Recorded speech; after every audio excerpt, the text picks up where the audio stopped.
संविधान के स्रोत। जब देश आज़ाद हुआ या हम संविधान बना रहे थे तो विभिन्न देशों के संविधानों से हमने कोई ना कोई चीज़ उठानी थी, क्योंकि लोकतंत्र देश था और लोकतंत्र की स्थापना करनी थी। तो उस समय विभिन्न देशों के अंदर जो अच्छी चीज़ें थी जो संविधान में लाई जा सके उसको भारतीय संविधान में रखना था, और यह कार्य प्रारूप समिति का था। तो प्रारूप समिति के जो 7 सदस्य थे वो सातों का ये कार्य था कि विभिन्न देशों के संविधान का अध्ययन किया जाएगा और उसमें जो चीज़ें अच्छी होगी हमारे भारतीय संविधान के लिए उसको हम उसमें शामिल करेंगे। तो भारतीय संविधान जो है वो विभिन्न देशों से लिए गए विभिन्न प्रकार की वस्तुओं से बनाया गया। वस्तु मतलब विभिन्न प्रकार कानून मान लेते, अपने कानून से बनाया गया है। एक ना अपने भारत के अंदर जब अंग्रेज़ों का शासन था तब उन्होंने 1773 से, मैंने आपको बताया था कि 1773 से रेगुलेटिंग एक्ट शुरू हुए थे, उससे लेकर 1935 तक और या अपने गए 1947 तक, तो विभिन्न प्रकार के एक्ट आए। उस एक्ट के माध्यम से ब्रिटिश शासन ने भारत में शासन करना था। उसमें से एक उस तत्कालीन अवस्था में सबसे बढ़िया जो था वो था भारत शासन अधिनियम 1935। उसमें बहुत सारी ऐसी चीज़ें थी जिनको हमने वैसे के वैसे भारतीय संविधान में रखा है। जैसे आप 395 अनुच्छेद पढ़ते हैं, अपने मूल अनुच्छेद कितने पढ़ते हैं? 395। इन 395 से कहते हैं कि 290 के आसपास 290 के आसपास जो हमने अनुच्छेद रखे हैं वो अनुच्छेद इस भारत शासन अधिनियम 1935 के रखे हैं। यानी भारतीय संविधान पर सर्वाधिक प्रभाव किसका पड़ा है? भारत शासन अधिनियम 1935 को। अब आपसे एक प्रश्न पूछा जाता है। प्रश्न क्या? प्रश्न ये आएगा कि भारतीय संविधान निर्माण के समय सर्वाधिक प्रभावित होने वाला कौन सा देश है या कौन सा एक्ट माना जाता है? तो आपको क्या लिखना है? 1935 भारत शासन अधिनियम। या प्रश्न कैसे आएगा? प्रश्न ये आएगा कि भारतीय संविधान में सर्वाधिक स्रोत लिए गए, तो भी अपने क्या करना है? भारत शासन अधिनियम 1935। अब इसमें से क्या क्या चीज लिए वो अपने लिख लेते हैं। पहले हेडिंग दीजिए, ये आपने हेडिंग दे दी ऊपर, संविधान के स्रोत दे दी। तो पहला लिखो भारत शासन अधिनियम 1935। भारत शासन अधिनियम 1935। भारत शासन अधिनियम 1935। एक अंग्रेजी विचारक है रॉबर्ट, हाँ नई लाइन में लिखना है, रॉबर्ट हाईग्रेव, इसका नाम है रॉबर्ट हाईग्रेव। ये कहता है भारतीय संविधान में, लिख लो साथ साथ, भारतीय संविधान में रॉबर्ट हाईग्रेव क्या कहता है? भारतीय संविधान में भारत शासन अधिनियम से भारत के कुल अनुच्छेद या संविधान के कुल अनुच्छेद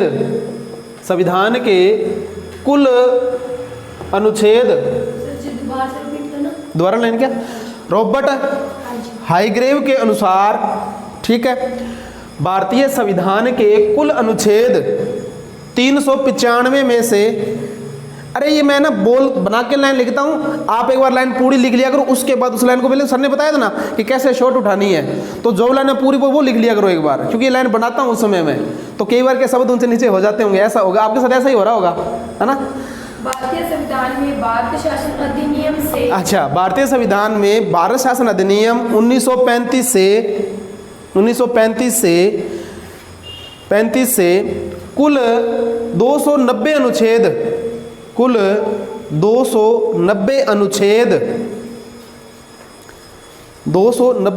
लिए गए, कुल 290 अनुच्छेद लिए गए। और वैसे कुल अनुच्छेद कितने हैं? मूल रूप से 395। तो 395 अनुच्छेदों में से 290 हमने कहाँ से ले लिए हैं? भारत शासन अधिनियम से, ठीक है। एक व्यक्ति है वो ये बोलता है कि 250, अरे अपने 290 लिखा है ना, 190 की जगह 250 कर दो, सॉरी ये मेरी मिस्टेक होगी आंकड़ों में, 250 कर दो, आप ऐसे कर 250 कर दो इसको, अब सही है, ठीक है, अब सही है। अब आगे हेडिंग दीजिए, पहला पॉइंट लिखो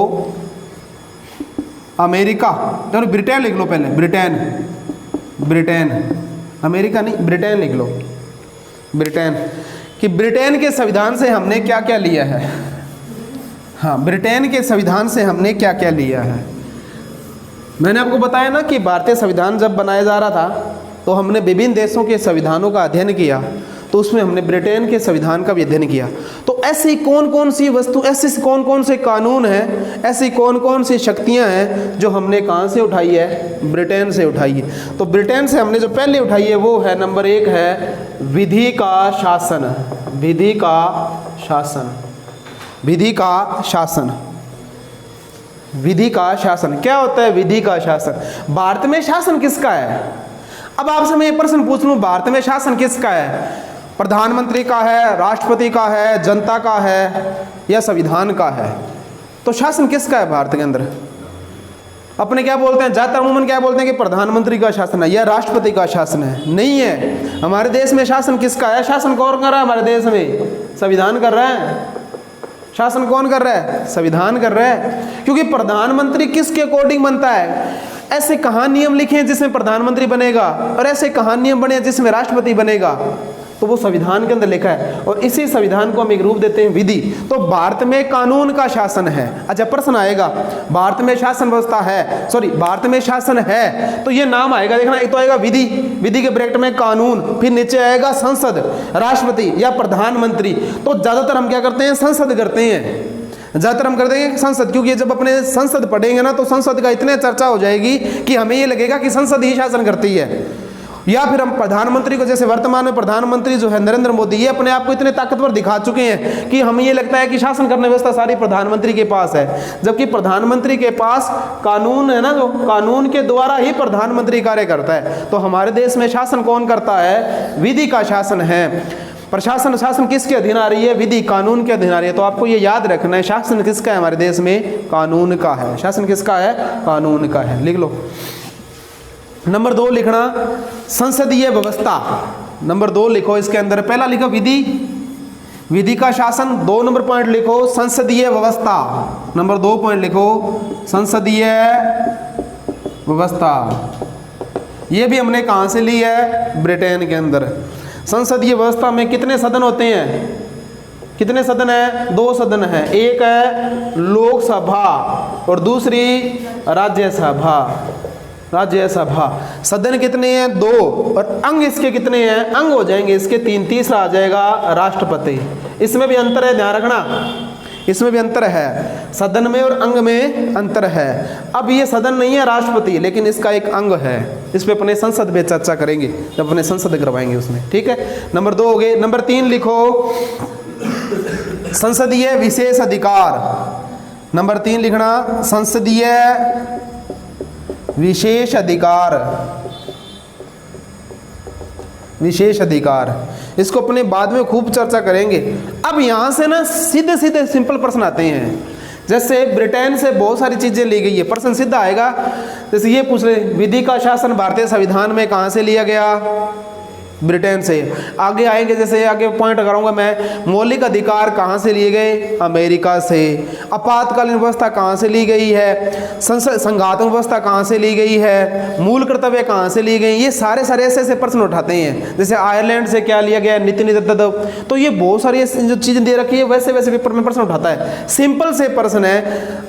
अब इसको आप है ना 5-6 बार पढ़ोगे तो आपकी क्या हो जाएगी? याद हो जाएगी। तो 3 पॉइंट हो गए। चौथा पॉइंट और लिखो इसके अंदर। चौथा पॉइंट लिखिए एकल नागरिकता।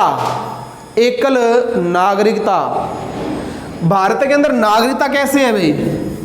एकल नागरिकता है। भारत के अंदर नागरिकता क्या है? एकल नागरिकता है या एकीकृत नागरिकता। एकल नागरिकता, इसका क्या मतलब है? इसका मतलब है कि भारत का प्रत्येक व्यक्ति भारतीय है और एक ही नागरिकता है हमारे पास। अमेरिका में 2 नागरिकता है, एक तो अमेरिका की, दूसरा वो जिस राज्य के अंदर रह रहा है उस राज्य की भी। स्विट्जरलैंड के अंदर 3 नागरिकता दी गई है। स्विट्जरलैंड के अंदर क्या है? 3 नागरिकता है। भारत में एकल नागरिकता है, इसलिए हम बोलते हैं हम भारतीय सभी भाई बहन है ना। जब हम छोटे होते थे ना भाई, तो हमारे आगे ना 2 लड़के खड़े होते थे और एक मेरे साइड में, जब लाइन लगती छोटे स्कूल के अंदर बात है, तो प्रतिज्ञा जब बोलते थे ना भाई, तो उस प्रतियोगिता में हम सब पहली लाइन सारे बोलते थे, हम सब भारतीय हैं और सभी भारतीय मेरे डैश डैश हैं। तो एक दिन एक सर ने ना हमें रोक लिया, वो पास ही खड़े थे, हमने बोला नहीं।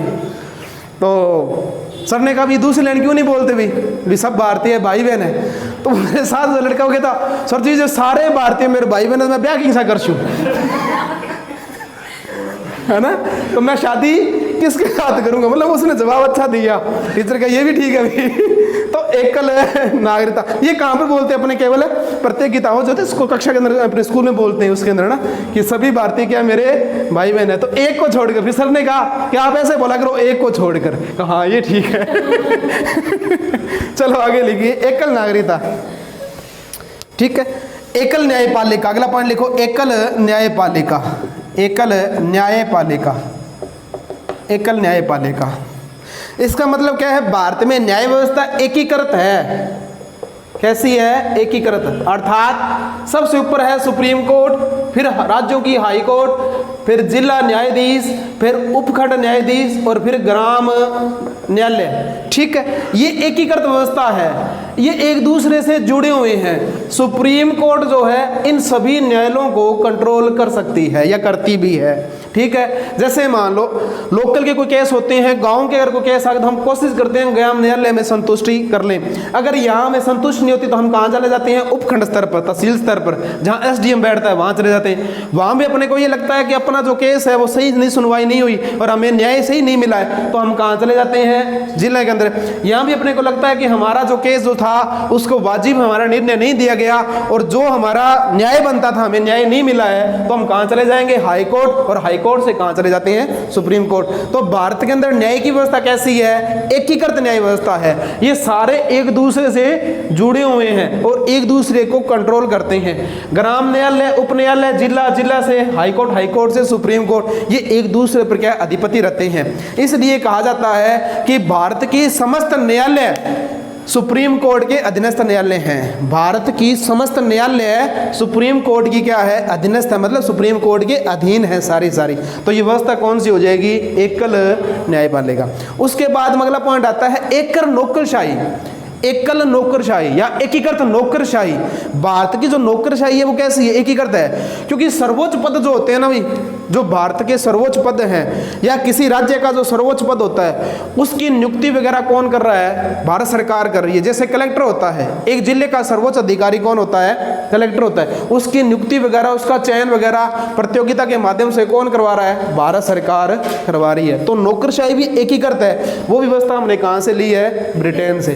तो एकीकृत नौकरशाही, एकीकृत नौकरशाही, ये भी हमने व्यवस्था कहाँ से ली है, ब्रिटेन से ली है। अगला पॉइंट लिखिए 5 नंबर, मंत्रिपरिषद का लोकसभा के प्रति उत्तरदायित्व, सामूहिक, मंत्रिपरिषद का लोकसभा के प्रति सामूहिक उत्तरदायित्व, लोकसभा के प्रति सामूहिक उत्तरदायित्व, लोकसभा के प्रति सामूहिक उत्तरदायित्व। यानी जो मंत्रिपरिषद होती है वो कोई भी निर्णय करती है, कोई भी कार्य करती है, तो उसका ब्यौरा, उसका वर्णन या उसकी घोषणा कहाँ करती है, लोकसभा में करती है। जब इनकी कोई गलतियां होती है तो उन गलतियों को भी लोकसभा के पटल पर रखा जाता है। ठीक है, तो ये अपनी जो भी कार्य करेंगे उसकी जानकारी किसको देंगे, लोकसभा को जरूर देंगे। नंबर 5 या 6 जो भी आगे चलो वो लिखो, विधि निर्माण की प्रक्रिया, विधि निर्माण की प्रक्रिया, विधि निर्माण की प्रक्रिया, विधि निर्माण की प्रक्रिया। विधि निर्माण का मतलब कानून कैसे बनाए जाएंगे, भी कोई भी कानून बनाना है तो उसकी प्रक्रिया क्या है, तो वो कहाँ से ली है, ब्रिटेन से ली है। कैसे, कानून जब बनाए जाएंगे तो इन दोनों सदनों में, लोकसभा और राज्यसभा से क्या है, चर्चा होगी और फिर पास करवाए जाएंगे और फिर राष्ट्रपति के साइन होंगे। ये ऐसी व्यवस्था कहाँ पे है, ब्रिटेन के अंदर थी। ऐसी व्यवस्था कहाँ पे थी, ब्रिटेन के अंदर। भाई हम कोई भी भारत के अंदर कानून बनाना है, जैसे अभी ना थोड़े दिन चर्चा में रहा था किसान बिल आया था, वो 3 बिल आए थे ना, तो वो बिल कहाँ बनाए गए, संसद में बनाए गए थे और राष्ट्रपति ने साइन कर दिए उसके ऊपर। लेकिन किसानों को ये लगा कि ये जो बिल है ना ये हमारे हित के अंदर नहीं है, इससे हमें बहुत नुकसान होगा। तो उन्होंने क्या किया, आंदोलन किया, संघर्ष किए, लंबा समय तक संघर्ष किए और बाद में सरकार को झुकना पड़ा। और झुकने के बाद सरकार ने उनको निरस्त किया। तो निरस्त भी वैसे ही हुआ जैसे बने हैं। निरस्त भी कैसे जैसे बने, वही दोनों सभा के अंदर, राज्यसभा और संसद के अंदर चर्चा की गई और राष्ट्रपति ने फिर उसको क्या खारिज कर दिया। तो कानून बनाने या विधि निर्माण की प्रक्रिया हमने कहाँ से ली गई है, ब्रिटेन से ली गई है। अगला पॉइंट लिखना, महान्यायवादी। महान्यायवादी, महान्यायवादी ये जो है ना, ये केंद्र सरकार जो होती है ना उसका सर्वोच्च, केंद्र सरकार का सर्वोच्च विधि अधिकारी होता है। ये केंद्र सरकार का सर्वोच्च विधि अधिकारी। इसके आगे लिख लो आप, संघ सरकार या केंद्र सरकार का सर्वोच्च विधि अधिकारी। केंद्र सरकार या संघ सरकार का सर्वोच्च विधि अधिकारी। विधि अधिकारी। न्यायालय में जब सरकार से संबंधित कोई केस आता है तो सरकार की तरफ से पैरवी कौन करता है, ये महान्यायवादी करता है। यानी सरकार का न्यायालय में पक्ष कौन रखता है, ये महान्यायवादी रखता है। जैसे मान लो भारत सरकार का, जैसे ये कानून बिल आए थे ना, इसी पे चर्चा कर ले अपने, ये बिल आए थे, इनको सुप्रीम कोर्ट में भी ले जाया गया था। इनको सुप्रीम कोर्ट में ले जाया गया। जो किसान आंदोलन थे उन्होंने अपने वकील को सुप्रीम कोर्ट में ले जाए गए और तर्क और वितर्क किया गया। तब सरकार का पक्ष रखने वाला व्यक्ति कौन आया था, ये महान्यायवादी आया था। और सरकार को समय समय पर कानूनी सलाह भी देनी है तो कौन देगा, ये महान्यायवादी देगा। ठीक है, तो महान्यायवादी कार्य क्या होता है, सरकार को सलाह देना और सरकार का पक्ष न्यायालय में रखना। ठीक है, अपने दो याद रखें, बाकी जैसे बहुत कार्य होंगे इसके। तो ये भी कहाँ से लिए गए हैं, महान्यायवादी, ब्रिटेन से। अगला पॉइंट लिखो, CAG। CAG ये तो इंग्लिश में इतना नाम याद रखना आपने, इसका हिंदी लिख लो, नियंत्रण व महालेखक परीक्षक। नियंत्रक व महालेखक परीक्षक। महालेखक परीक्षक, इसका कार्य क्या होता है CAG का, जो वित्त संबंधित जो बिल आते हैं, कर संबंधित, टैक्स संबंधित, वित्त से संबंधित जो कर आते हैं उनकी निगरानी करता है। ये वित्त से संबंधित जो भी कार्य हो रहा है देश के अंदर उनकी निगरानी करता है और अपनी सूचना लोकसभा के अंदर या संसद के अंदर ये देता है। ठीक है, सरकार ने जो भी वित्त से संबंधित कार्य किए हैं इनकी निगरानी भी करेगा और ये अपनी सूचना कहाँ रखेगा, लोकसभा में रखेगा या राज्यसभा में रखेगा। ठीक है, यानी संसद के अंदर ये अपनी रखेगा, ये जो इसने जो रिपोर्ट बनाई उस रिपोर्ट को वहाँ रखेगा। अगला पॉइंट लिखिए, ये इंपॉर्टेंट है, first past the post. First past the post. First past the post, इसका मतलब क्या है, फर्स्ट पास्ट द पोस्ट, ये निर्वाचन प्रणाली है भारत के अंदर। फर्स्ट पास्ट द पोस्ट का निर्वाचन प्रणाली, अर्थात जैसे लोकसभा और राज्यसभा के चुनाव होते हैं तो कौन जीतता है, कौन जीतता है, जिसने सर्वाधिक वोट प्राप्त किए वही जीतता है। तो वो आ गया ना, फर्स्ट आ गया तो वो कौन सी प्राप्त कर, फर्स्ट पास्ट द पोस्ट, वो पोस्ट प्राप्त कर लेगा। जैसे अपने राजस्थान के अंदर 200 विधायक हैं, अभी चुनाव होंगे दिसंबर के अंदर, उसमें 200 सीटों के अंदर चुनाव होगा। और अपने सादुल शहर का उदाहरण लेते हैं तो सादुल शहर में मान लो 5 कैंडिडेट चुनाव लड़ रहे हैं, एक बीजेपी का, एक कांग्रेस का, एक निर्दलीय, एक आम आदमी पार्टी का, मार्क्सवादी लड़की, ये सारे चुनाव लड़ रहे हैं, 5 चुनाव लड़ रहे हैं। अब इन 5 में जिसने सर्वाधिक वोट प्राप्त कर लिए, मान लो वोट कितने, मान लो अपने उदाहरण लेते हैं 100 वोट है ना। अब इस 100 में से मान लो किसी ने 60 वोट प्राप्त कर लिए और 40 अन्य लोगों ने प्राप्त कर लिए, तो सर्वाधिक वोट किसके पास आया, जो फर्स्ट नंबर पर आया उसके पास। अपने उदाहरण देते हैं, मान लो ABC कर लेते हैं या पार्टी कर लो ABCD, ये 4 कर लेते हैं। इस A को मान लो 60 वोट आ गए और इन तीनों को मान ले 40 वोट आए हैं, तो सर्वाधिक वोट किसके पास आए, इस A के पास आए। तो ये A क्या बन जाएगा, अपने सादुल शहर का विधायक बन जाएगा। जैसे अपने सादुल शहर वर्तमान विधायक जगदीश जहांगीर जी हैं, तो इन्होंने जब चुनाव लड़े थे तो उस समय 2018 में सर्वाधिक वोट इन्होंने प्राप्त किए, तो ये हमारे सादुल शहर क्या बन गए, विधायक बन गए। उसी प्रकार MP के चुनाव होते हैं, लोकसभा के, सर्वाधिक वोट जिसको मिल जाते हैं वो विजेता घोषित कर दिए जाते हैं। तो फर्स्ट पास्ट द पोस्ट। ये किस में आते हैं? निर्वाचन प्रणाली में। आगे लिख दो इसके, निर्वाचन प्रणाली, निर्वाचन प्रणाली, निर्वाचन प्रणाली। ये भी अपने कहाँ से ली गई है? ब्रिटेन से ली गई है। ये भी कहाँ से ली गई है? ब्रिटेन से। तो जो ये महान्यायवादी वाला है ना भी, महान्यायवादी वाला, इस पे थोड़ा सा वो गुड स्टार लगा लो भाई। ये प्रश्न बहुत ज़्यादा पूछे जा रहा है अभी, क्योंकि बाकी प्रश्न तो लगभग आ चुके हैं, लोगों ने रट लिए ये प्रश्न। ये महान्यायवादी थोड़ा अभी ट्रेंड के अंदर चल रहा है, ये कई पेपरों में पूछ लिया गया है महान्यायवादी का। ठीक है, हो गया ब्रिटेन, हो गया। दूसरी हेडिंग दीजिए अमेरिका, यूएसए। दूसरी हेडिंग दीजिए अमेरिका, यूएसए, कि हमने अमेरिका या यूएसए से क्या चीज़ प्राप्त की है। अमेरिका या यूएसए से हमने क्या चीज़ प्राप्त की है। तो पहला पॉइंट लिखना है आपने, वो लिखना है न्याय की पुनर्वालोकन में। न्याय की पुनर्वालोकन, न्याय की पुनर्वालोकन, ये हमने कहाँ से लिया है? अमेरिका से लिया है। क्या चीज़ है ये? जैसे मान लो सुप्रीम कोर्ट या हाई कोर्ट है, इन्होंने अपना कोई केस चल रहा है और इस केस के अंदर निर्णय दे दिया गया, निर्णय दे दिया गया, तो बाद में दोबारा भी इस केस को रीओपन किया जा सकता है और निर्णय को बदला जा सकता है, निर्णय को बदला जा सकता है। उसको बोलते हैं न्याय की पुनर्वालोकन, यानी दिए गए फैसले पर पुनः विचार करना, दिए गए फैसले पर पुनः विचार करना, इसको क्या बोलते हैं? न्याय की पुनर्वालोकन। और ये कहाँ से लिया गया? अपने अमेरिका से। कहाँ से लिया गया है? अमेरिका से। में हमारा जो संविधान है ना, ये बहुत ही व्यापक और बहुत ही बढ़िया संविधान है। डॉक्टर अम्बेडकर जी ने भी कहा। हम अक्सर के अपने संविधान को गालियाँ निकाल देते हैं, कुछ चीज़ें ऐसी हैं जिनको अपने संविधान को गाली अपने को पता नहीं है, लेकिन व्यापक और बहुत बढ़िया संविधान है। मैंने उस दिन आपके साथ चर्चा की थी ना कि 1947 और 50 तक ये लिखा जा रहा था, और उसमें जो लोग बैठे थे वो बहुत ही दूरदर्शी लोग थे। बहुत क्या थे? दूरदर्शी, वो बहुत दूर की सोचने के वाले व्यक्ति थे। तब इन्होंने संविधान लिखा, और देखिए आज भी उतना ही व्यापक रूप से कार्य कर रहे हैं। तो डॉक्टर भीमराव अम्बेडकर जी ने एक बात बोली थी, क्या? कि समय और परिस्थितियों के अनुसार संविधान के द्वारा जो भी कार्य किए जाएंगे, संविधान सर्वश्रेष्ठ रहेगा, लेकिन प्रयोग करने वाले व्यक्ति गलत होंगे।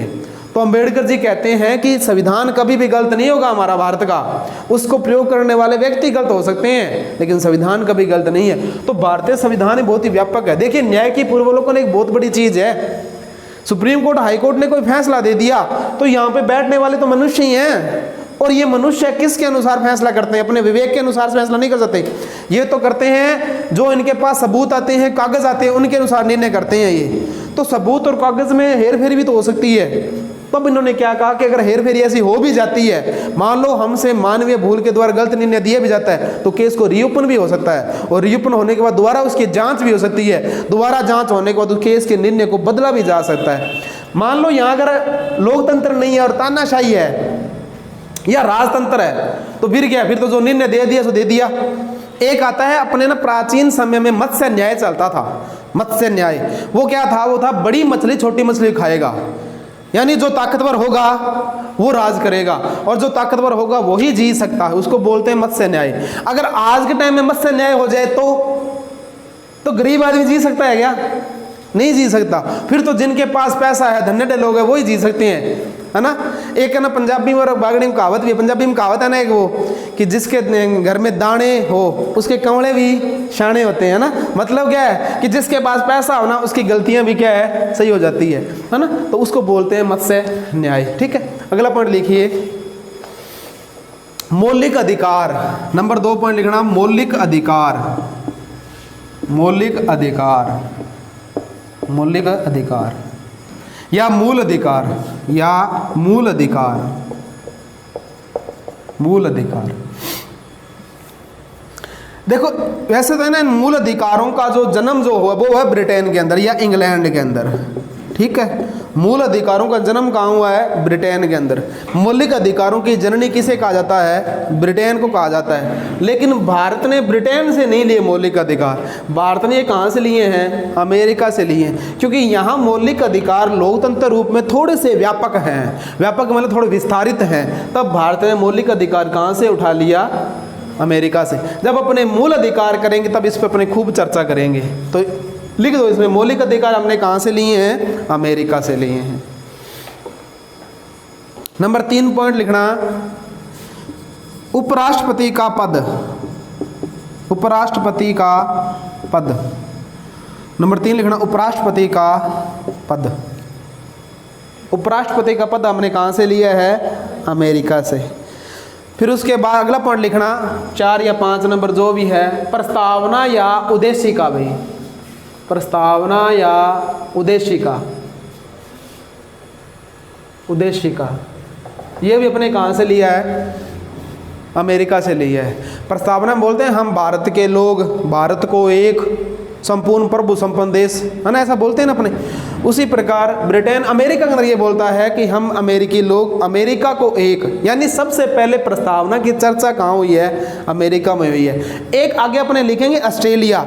ऑस्ट्रेलिया से हमने प्रस्तावना की भाषा ली है। प्रस्तावना की क्या ली है? भाषा ली है। तो आपको दोनों चीज ध्यान रखना है। सीधा ये पूछ ले कि प्रस्तावना कहाँ से लिया है या उद्देशिका कहाँ से ली गई है। प्रस्तावना और उद्देशिका है क्या? मैंने उस दिन बताया था ना कि 13 दिसंबर 1946 को जवाहरलाल नेहरू ने संविधान सभा में संविधान का उद्देश्य रखा था। तो उद्देश्य या प्रस्तावना क्या है? संविधान क्या चीज है उसका बड़ा बड़ा रूप लिखा गया है इसके अंदर भी। संविधान कैसा होगा तो उसको बोलते हैं प्रस्तावना या उद्देश्य। जैसे अपने कोई बुक उठाते हैं, उस बुक के अंदर पहले या दूसरे पेज में उस बुक के अंदर क्या क्या चीज़ है वो पहले पेज पे लिखी होती है ना, तो उसको हम बोलते हैं प्रस्तावना। इसी प्रकार ये प्रस्तावना जो है वो बताती है कि संविधान के अंदर क्या क्या चीज़ है और हम कैसे उसका प्रयोग करेंगे। उद्देशिका, उस संविधान का उद्देश्य क्या है, तो प्रस्तावना को उद्देशिका भी बोला जाता है। तो ये हमने कहाँ से ली है? ये तो ली हमने अमेरिका से। कहाँ से ली है? अमेरिका से। एक आगे आएगा कि इसकी भाषा वो कहाँ से ली है? ऑस्ट्रेलिया से ली है। प्रश्न बिल्कुल सिंपल सा आता है, बस कंफ्यूजिंग कर देगा आपको यहाँ कि प्रस्तावना के आगे भाषा लिखा है या नहीं लिखा है। और अगर ऑप्शन में दोनों दिए होते हैं अमेरिका और ऑस्ट्रेलिया, तो ज़्यादा चर्चा अमेरिका की होती है, इसलिए हम उस प्रश्न को क्या कर देते हैं? अमेरिका ही कर देते हैं। तो ये आपको प्रश्न में ध्यान देना होगा, यानी प्रश्न की लैंग्वेज पूरी ध्यान से पढ़नी होगी कि वो केवल प्रस्तावना की बात कर रहा है या प्रस्तावना की भाषा की बात कर रहा है। अगर केवल प्रस्तावना की बात करे तो आपको क्या करना है? अमेरिका। अगर प्रस्तावना की भाषा की बात कर दे साथ में तो याद रखना है ऑस्ट्रेलिया। ठीक है, सिंपल सा प्रश्न है, लगभग क्या गलत होने के चांस ज्यादा रहते हैं। अगला पॉइंट लिखिए, मैं आपको साथ साथ ना ये भी बता रहा हूं कि पेपर में प्रश्न कहां कहां से उठाता है। ठीक है, तो इस पे जो मैं ये बोलूँगी प्रश्न उठ सकते उसको थोड़ा सा ना आप थोड़ा सा ध्यान से सुन लेना भी थोड़ा सा, क्योंकि ये प्रश्न वो चीज़ आए हुए पहले आए हुए हैं, पूछे गए हैं, इसलिए मैं इस पर थोड़ा चर्चा कर लेता हूँ आपके साथ। ठीक है, अगला पॉइंट लिखिए, अमेरिका में स्वतंत्र न्यायपालिका, स्वतंत्र न्यायपालिका, स्वतंत्र न्यायपालिका। न्यायपालिका कैसी है? स्वतंत्र है या नहीं है? इस पे अपने चर्चा करें। भारतीय न्यायपालिका स्वतंत्र है या नहीं है, या कार्यपालिका के अधीन है? जैसे मान लो कार्यपालिका में मान लेते हैं प्रधानमंत्री या राष्ट्रपति, क्या न्यायपालिका उसके अधीन है क्या, या संसद के अधीन है क्या? नहीं है। भारतीय न्यायपालिका बिल्कुल स्वतंत्र है। तो स्वतंत्र फैसले करती है, सरकार को भी कटघरे में खड़ी कर लेती है। भारत का प्रधानमंत्री जो है ना, बहुत ही ताकतवर प्रधानमंत्रियों में से एक है दुनिया के अंदर। और जब इंदिरा गांधी प्रधानमंत्री थी सन 1966 से लेकर 1984 के बीच में, तो ये कहा जाता है कि प्रधानमंत्री का पद बहुत ही महत्वपूर्ण पद था और बहुत ही शक्तिशाली पद था। जब 84 लगी अपने 1975-76 के अंदर आपातकाल जब लगा था, तो सारी शक्तियां जो कंट्रोल में किसके पास थी? इंदिरा गांधी के पास थी। लेकिन 1973 के अंदर इलाहाबाद हाई कोर्ट ने इंदिरा गांधी को कटघरे में खड़ा कर लिया था। यानी देश के प्रधानमंत्री को भी हाई कोर्ट ने कहाँ बुला लिया? अपने कटघरे में बुला लिया। और इन पे आरोप लगाया गया था कि 1973 के 70-71 के अंदर जो चुनाव हुए थे लोकसभा के, उन चुनाव के अंदर उस समय प्रधानमंत्री थी इंदिरा गांधी, तो इंदिरा गांधी ने अपने पद का दुरुपयोग किया या सरकारी मशीनरी का प्रयोग किया था। तो ये केस चल रहा था इनके ऊपर, और इसी केस के बदले में इलाहाबाद हाई कोर्ट के एक न्यायाधीश थे जगमोहन नाम के, उन्होंने ना भी उनको बुला लिया, समन भेजा था कि आप न्यायालय में पहुंचो, और जांच की गई। और जांच जांच में इंदिरा गांधी दोषी पाई गई, तब उसने इलाहाबाद हाई कोर्ट ने यह फैसला दिया कि आप प्रधानमंत्री पद पर तो रह सकते हो लेकिन आप लोकसभा में नहीं जाओगे। तब फिर इंदिरा गांधी उस केस को कहाँ लेके गई थी? सुप्रीम कोर्ट में लेके गई, और फिर सुप्रीम कोर्ट में केस चलता गया, कुछ और कारणें बन गई जिस कारण 1975 में आपातकाल लगा। जब आपको मैं प्रधानमंत्री और राष्ट्रपति कराऊंगा ये आपातकाल, मैं आपको फिर वहाँ बहुत बढ़िया तरीके से करूँगा। कौन सा? 1961 वाला, 62 वाला, सॉरी 1961 वाला, 65 वाला और ये 75 वाला, बहुत बढ़िया तरीके से मैं आपको आपातकाल करवाऊंगा। फिर बताऊंगा वहाँ इंदिरा गांधी को किस लिए कटघरे में खड़ा किया गया, आपातकाल जो आंतरिक अशांति के रूप में आपातकाल लगा वो क्यों लगा, अपने वहाँ चर्चा करेंगे। तो एक स्वतंत्र न्यायपालिका, भारत के अंदर न्यायपालिका ऐसी है, स्वतंत्र न्यायपालिका है, अर्थात कार्यपालिका और विधायिका के अधीन ये नहीं है। ये व्यवस्था हमने कहाँ से ली है? अमेरिका से ली है। अगला पॉइंट लिखिए इसमें, न्यायाधीशों को पद से हटाना, न्यायाधीशों को पद से हटाना, ये व्यवस्था भी अपने कहाँ से ली गई है? अमेरिका से। न्यायाधीशों को पद से हटाना, जो ये संविधान पहली बार पढ़ रहे हैं ना भाई, आज वो बच्चे पहली बार पढ़ रहे हैं चीज़ को, उनको ये सारी चीज़ें अजीब सी लगेगी, अटपटी सी लगेगी कि ये क्या है क्या नहीं है, लेकिन धीरे धीरे मैं आपको उस दिन बताया था, धीरे धीरे जैसे जैसे पढ़ते जाओगे वैसे ये चीज़ें आपके समझ में आने लग जाएगी। और समझ में तभी आएगी जब है वही बात है ना, कितने घंटे पढ़ना है भाई? कम से कम 8 से 9 घंटे कम से कम पढ़ना है कोचिंग के अलावा। ये मत सुनो कि ला 4 घंटा हम कोचिंग में पढ़ के आ रहे हैं, 4 और पढ़ लें बस 8 हो गया, है ना। ये होता 3 या 4 घंटे हम कोचिंग में पढ़ लिए, 3 या 4 घंटे और पढ़ने हैं। अगर आप 8 से 9 घंटे नहीं पढ़ते हो तो नौकरी भूल जाओ, चाहे वो पंजाब पुलिस की है, चाहे वो राजस्थान पुलिस की है, या चाहे कोई भी है, नहीं मिलने वाले। क्योंकि अब कंपटीशन ऐसा आ गया है, जनता भाग नहीं रही है, जनता दौड़ रही है, और हम तभी उनसे पार पाएं जब हम उनसे तेज़ दौड़ेंगे।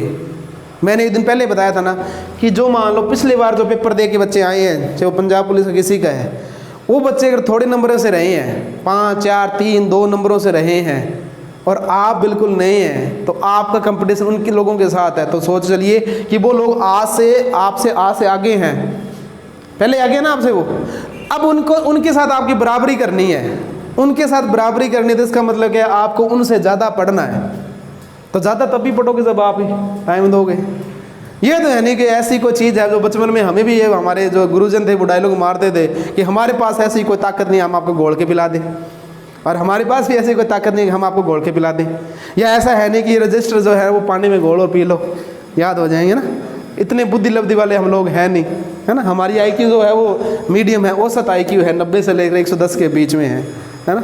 बीच में हमारे बहुत सारे काम भी है, सामाजिक काम भी है, और सबसे बड़ा काम हमारे पास हमारा मोबाइल है। व्हाट्सअप देखना होता है, यूट्यूब देखना होता है, टेलीग्राम देखना होता है ना। और महिलाओं को अक्सर चुगलियाँ करनी होती है।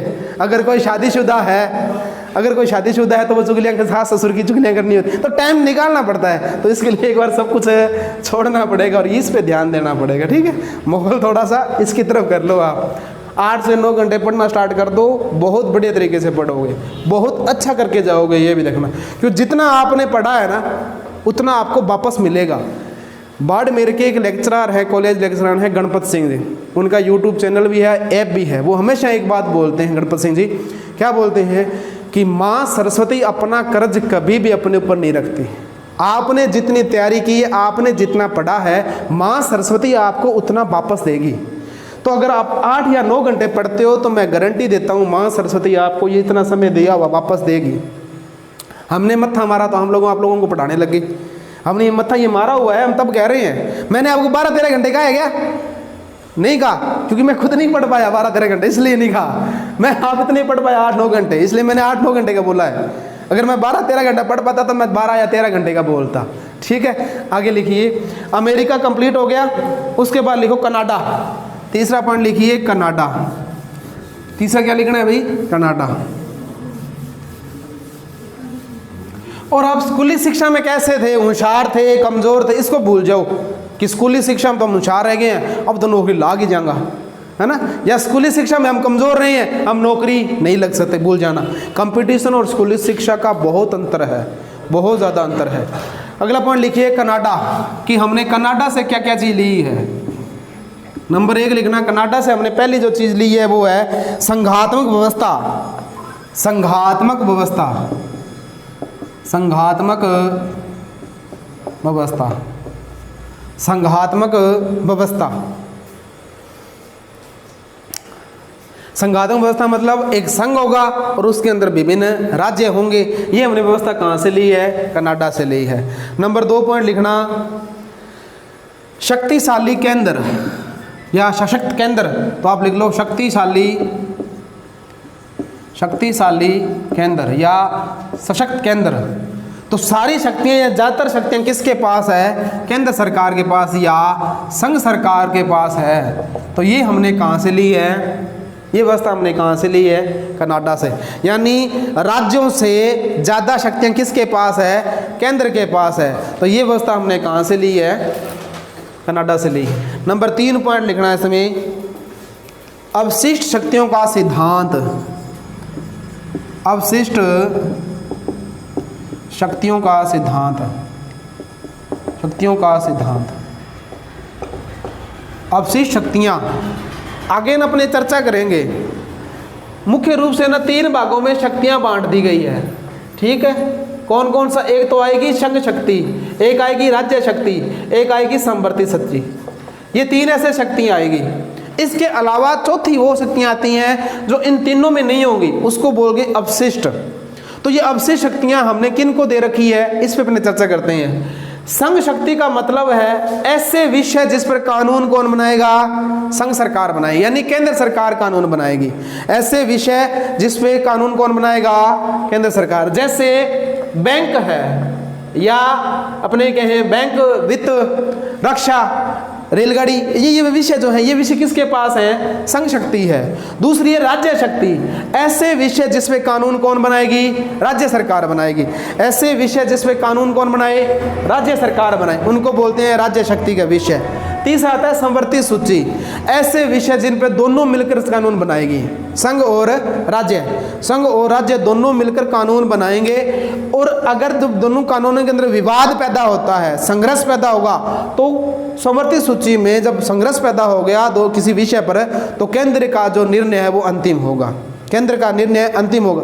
ये अपने ना इसके बाद अनुसूचियां करेंगे, 12 अनुसूचियां हैं ना संविधान की, उन अनुसूचियों में अपने को विस्तार से मैं लिखाऊंगा कि संघ शक्ति में कितनी है, राज्य में कितनी है, संवर्ती में कितने कानून आते हैं, कौन कौन से कानून है, कोई 2-2 4-4 कानून जो इंपॉर्टेंट वो आपको मैं वहाँ लिखा दूंगा, ठीक है।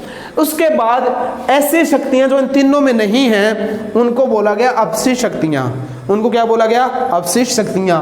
ये किसके पास है? ये केंद्र के पास है। ये किसके पास है? ये केंद्र के पास है। अमेरिका में ये राज्यों के पास है। अमेरिका में किसके पास है? राज्यों के पास है। और भारत में किसके पास है? ये केंद्र के पास है। उसी प्रकार कनाडा में भी किसके पास है? केंद्र के पास है, ठीक है। तो हमने ये सिद्धांत कहाँ से लिया? कनाडा से। अगर मान लो ये सिद्धांत हम अमेरिका से लेते अवशिष्ट शक्तियों वाला, तो हमें अवशिष्ट शक्तियां किसको देनी होती? राज्यों को देनी होती। किसको देनी होती? राज्यों को। लेकिन हमने ये सिद्धांत कहाँ से लिए? कनाडा से लिए। इसलिए हमने अवशिष्ट शक्तियां किसको दे दी है? केंद्र को दे दी है। लिख लिया? अगला पॉइंट लिखो इसमें, राष्ट्रपति द्वारा राज्यपाल की नियुक्ति। राष्ट्रपति द्वारा राज्यपाल की नियुक्ति। राज्यपाल की नियुक्ति यानी राज्यपाल नियुक्त होगा। विभिन्न राज्यों में एक राज्यपाल होता है, प्रत्येक राज्य के अंदर एक राज्यपाल होगा। उसकी नियुक्ति कौन करता है? राष्ट्रपति करता है। ये व्यवस्था हमने कहाँ से ली है? कनाडा से ली है। ये व्यवस्था हमने कहाँ से ली है? कनाडा से अंदर। यानी जो कनाडा के अंदर जो व्यवस्था है राज्यपाल की, वह व्यवस्था हमने क्या की है? भारत के अंदर ले गए। अगला पॉइंट लिखिए, इंपॉर्टेंट क्या लिखना ये, सर्वोच्च न्यायालय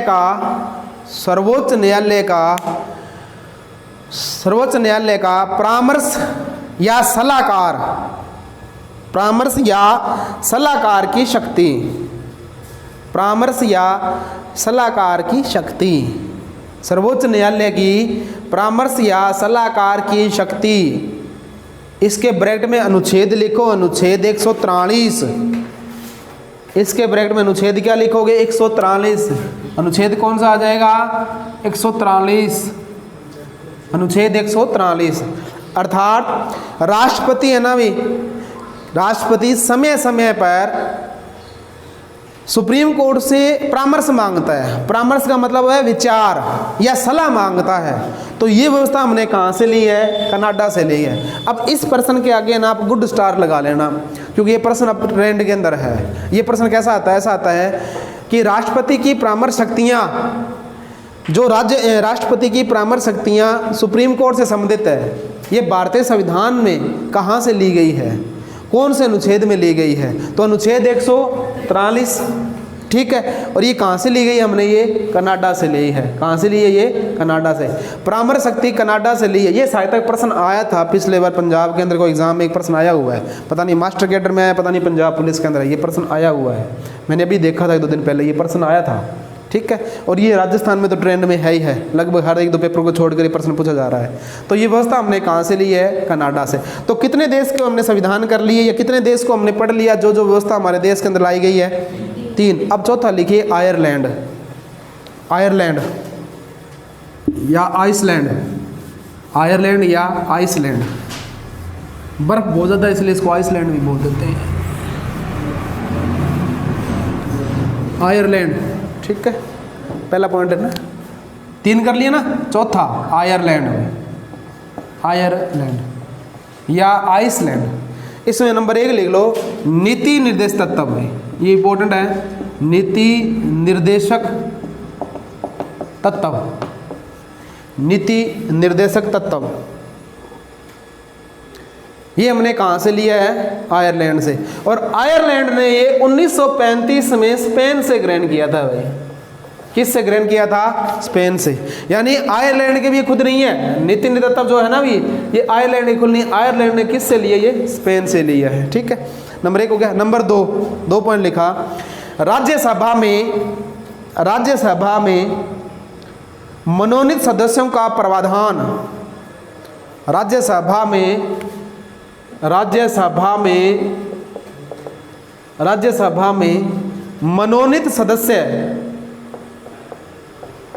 सदस्य का प्रावधान, हाँ प्रावधान या मनोनीत सदस्य कैसे लिए जाएंगे उसके बारे में चर्चा की गई है। कैसे? जैसे 12 सदस्यों को राष्ट्रपति मनोनीत करता है राज्यसभा में। कितने सदस्यों को? 12 सदस्य। वो होंगे कला, विज्ञान, साहित्य क्षेत्र के अंदर जो होते हैं उनको। तो उनको कैसे व्यवस्था है, कैसे उनको मनोनीत की गई, इसकी व्यवस्था हमने कहाँ से ली है? आयरलैंड से ली है। तो नंबर 2 हो गया क्या? 3 पॉइंट लिखना, ये इंपॉर्टेंट है। वैसे तो इंपॉर्टेंट लगभग इसमें सारे ही आ रहे हैं क्योंकि बहुत सारे प्रश्न पूछे जा रहे हैं। ये प्रश्न तो बहुत बार ट्रेंड में रहा है, ठीक है। अब ये चल रहा है। अब तीसरा पॉइंट है, राष्ट्रपति का जो निर्वाचन मंडल होता है, राष्ट्रपति का जो निर्वाचन मंडल है उसकी जो व्यवस्था है वो भी हमने कहाँ से ली है? आयरलैंड से ली है। तो लिख लो अगला पॉइंट, राष्ट्रपति का निर्वाचक मंडल, राष्ट्रपति का निर्वाचक मंडल, राष्ट्रपति का निर्वाचन मंडल। निर्वाचन मंडल में कौन कौन शामिल होते हैं? राष्ट्रपति का जब चुनाव होता है तो उस चुनाव में कौन कौन लोग शामिल होंगे उसकी चर्चा अपने तब करेंगे जब मैं आपको राष्ट्रपति का चुनाव करवाऊंगा, वहाँ अपने विस्तार से चर्चा करेंगे इसकी, ठीक है। ये जो चीज़ें आपको लिखाई जा रही है ना, ये आगे सारी आगे विस्तारित में आएगी, अपने इस पर दोबारा चर्चा करेंगे। यानी एक टॉपिक पे 3 से 4 बार चर्चा हो जाएगी, और एक टॉपिक पे 3 से 4 बार चर्चा हो जाएगी ना, तो आपकी ये चीज़ें सुनी सुनी सी लगेगी। जब सुनी सुनी सी लगेगी आप फिर उनको पढ़ोगे तो आपकी याद होने लग जाएगी। फिर जो आपके प्रश्न है कि हमें बिल्कुल याद नहीं होते, ये नहीं होता, फलाना नहीं होता। अब बहुत सारे बच्चों की ये कमी आती है कि सर वो नहीं बोलते हैं, सर हमें अनुच्छेद याद नहीं होते। तो 395 की तो मैं गारंटी नहीं लेता कि 395 आपको याद करवा दूंगा, क्या नहीं, इसकी तो गारंटी मैं नहीं लूँगा ये 300, क्योंकि ये मेरे नहीं हुए सारे और किसी के नहीं होंगे। ये आंकड़ा नहीं होते, 1 2 3 4 ऐसे सारे आंकड़े याद नहीं होते। इतने हम बुद्धिशाली और बहुत प्रबुद्ध बुद्धिशाली लोग नहीं है। कोई 100 में से एक आधा बिरला कोई होगा जिसकी बुद्धि 200 होगी, वो नॉर्मल जो अपने होते हैं। हाँ, इतने अनुच्छेद आपके याद करा दूंगा जो आपके काम के हैं। जैसे राष्ट्रपति, प्रधानमंत्री और संसद से संबंधित जो अनुच्छेद है वो आपके अच्छी तरह से याद हो जाएंगे। राज्यसभा, उसके बाद विधानसभा, राज्यपाल और मंत्रिपरिषद से संबंधित जो अनुच्छेद है वो याद हो जाएंगे। मूल अधिकार, नीति निर्देशक और मूल कर्तव्य संबंधित अधिकार जो अनुच्छेद है वो याद हो जाएंगे। और इतने अपने इंपॉर्टेंट है, इनकी भी संख्या काफ़ी हो जाएगी वैसे, पर इतने अपने याद हो जाएंगे ये पक्का, क्योंकि अपने इस पर चर्चा करेंगे कम से कम 5-6 बार। प्रत्येक अनुच्छेद पर चर्चा होगी कम से कम 5-6 बार। तो ये अगर 5-6 बार चर्चा होगी तो आपके ना आधी चीज़ें याद होने लग जाएगी, आधी चीज़ें क्या हो जाएगी, याद होने, और कुछ आप प्रयास करोगे तो याद हो जाएगी, है ना। अगर कोई आपको ये कहे, आप मान लो कोई भी आपको ये कहे ना कि पॉलिटिकल और राजनीतिक विज्ञान मेरे पूरे याद है, तो समझ लो कोई झूठ बोल रहा है, वो झूठ बोल रहा है कोई, क्योंकि राजनीतिक विज्ञान कोई भी सब्जेक्ट जो है वो कभी पूर्ण नहीं होता, याद होता ही नहीं पूर्ण, ठीक है। तो कोई अगर मनो संविधान पूर्व है, समझ लो कोई झूठ बोल रहा है, वो किसी को नहीं आता और कोई याद कर नहीं सकता, क्योंकि ये बहुत व्यापक है। हाँ, इतनी अपने याद कर लेंगे जितने से अपना काम चल जाएगा, सीधी सी बात है ना। अपने को साम दाम दंड भेद नीति अपनानी है, और जो हमारा पेपर है उसमें पास होना है ना, यही है ना। और ज्ञान हमेशा क्या होता है, व्यापक होता है। अरस्तु जो ना, अरस्तु राजनीतिक विचार, वो कहता था ज्ञान हमें क्या होता है, व्यापक और सापेक्ष होता है। तो हमें ज्ञान इतना व्यापक है, उसको सारा इकट्ठा कर नहीं सकता। इतना ज्ञान इकट्ठा कर लेंगे कि हमारा काम चल जाएगा, है ना। तो हमें हमारा काम निकालना है, कैसे करके निकाले ना, साम दाम दंड भेद। चलो अगला पॉइंट निकालिए। राष्ट्रपति का लिख लिया, निर्वाचन मंडल, और लास्ट पॉइंट लिख लो, राष्ट्रपति पर महाभियोग है उसकी प्रक्रिया। राष्ट्रपति पर महाभियोग, राष्ट्रपति पर महाभियोग की प्रक्रिया। महाभियोग का मतलब राष्ट्रपति को पद से हटाना है, राष्ट्रपति को क्या है, पद से हटाना है। अब अपने मैंने शुरू में एक बात की थी आपसे कि भारत में शासन किसका है, तो कानून का। शासन किसका है, कानून का। अच्छा अब ये बता दीजिए भारत में सर्वोच्च पद किसका है, राष्ट्रपति का ना। भारत में सर्वोच्च पद किसके पास है, राष्ट्रपति के पास। यानी पद की बात करता हूं, अगर आप समय कहूं भारत का प्रथम नागरिक कौन है, तो राष्ट्रपति। भारत का सर्वोच्च पद कौन सा है, राष्ट्रपति। उसको पद से हटा सकते हैं, उसको पद पर नियुक्त भी कर सकते हैं, निर्वाचित कर सकते हैं ना, नियुक्त कर सकते हैं, सॉरी निर्वाचित कर सकते हैं। उसको पद पर निर्वाचित कर रहे हैं तो उसको पद से हटा सकते हैं। ये व्यवस्था कहाँ है, कानून के द्वारा। तो शासन किसका हो गया, कानून का। यानी भारत में शासन किसका है, इस कानून का है। तो भारत का कोई भी सर्वोच्च पद, अच्छा सुप्रीम कोर्ट का जो न्यायाधीश होता है, कितने बड़े पद पर है ना। भारत की न्याय की व्यवस्था जो है उसका सर्वोच्च पद होता है सुप्रीम कोर्ट का न्यायाधीश। उसको पद से हटा सकते हैं अपने को, किसके द्वारा, भारतीय संविधान के द्वारा। अगर कोई न्यायाधीश अपने पद का दुरुपयोग करता है तो उसको पद से हटाया जाता है, किसके द्वारा, भारतीय संविधान में दिए गए कानून के द्वारा। तो ये बात गांठ बांध लो कि भारत में किसका शासन है, कानून का शासन है। और कितने देशों के अपने स्रोत कर लिए, चार देशों शोध कर लिए। 5 में हेडिंग लिख के छोड़ दो, कल करेंगे अपने जर्मनी।